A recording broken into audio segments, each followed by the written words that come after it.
সম্মানিত দেশবাসী ও মুক্তিকামী ছাত্র জনতা, শহীদের রক্তের বিনিময়ে ছাত্র নাগরিকের অভ্যুত্থানের মাধ্যমে আমরা যেই ফ্যাসিস্ট হাসিনার পতন ঘটিয়েছি এবং একটি নতুন বাংলাদেশের আকাঙ্ক্ষা করছি, তাকে নস্যাৎ করতে বিভিন্ন শক্তি ইতিমধ্যে তৎপর হয়েছে এবং নানা ধরনের ষড়যন্ত্র এবং পরিকল্পনা করা হচ্ছে।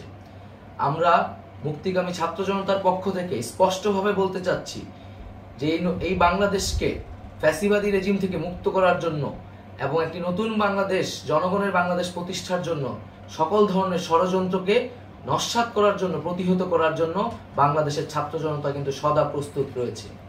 আমরা দেখতে পাচ্ছি নানান জায়গায় লুটপাট, সহিংসতা এবং সাম্প্রদায়িক হামলার মতো ন্যাক্কারজনক ঘটনা ঘটছে। আমরা এর তীব্র নিন্দা জানাচ্ছি এবং আমরা মুক্তিকামী ছাত্র জনতার প্রতি আহ্বান জানাচ্ছি যে এই ধরনের ঘটনাকে প্রতিহত করার জন্য আমাদেরকে প্রস্তুত থাকতে হবে, আমাদেরকে দায়িত্ব নিতে হবে। কেউ যাতে এই আন্দোলনকে নস্যাৎ করার জন্য এই ধরনের ঘটনা ঘটানোর সুযোগ না পায়, সেদিকে আমাদের সদা সতর্ক থাকতে হবে। আমরা আরো দেখতে পাচ্ছি যে রাষ্ট্রপতি গতকাল বলেছিলেন যে অনতিবিলম্বে তিনি জাতীয় সংসদ বিলুপ্ত করবেন, কিন্তু আমরা এখনো দেখছি যে একটি অভ্যুত্থানের পরেও এই ফ্যাসিস্ট হাসিনার জাতীয় সংসদ রয়ে গেছে। তাই আমরা ঘোষণা করছি যে আজ দুপুর ৩টার মধ্যে এই ফ্যাসিস্ট হাসিনার যে জাতীয় সংসদ, সেই সংসদের বিলুপ্তি ঘোষণা করতে হবে। যদি আজ বিকাল ৩টার মধ্যে এই জাতীয় সংসদের বিলুপ্তির ঘোষণা না আসে, তবে আমরা কঠোর কর্মসূচি দিতে বাধ্য থাকব।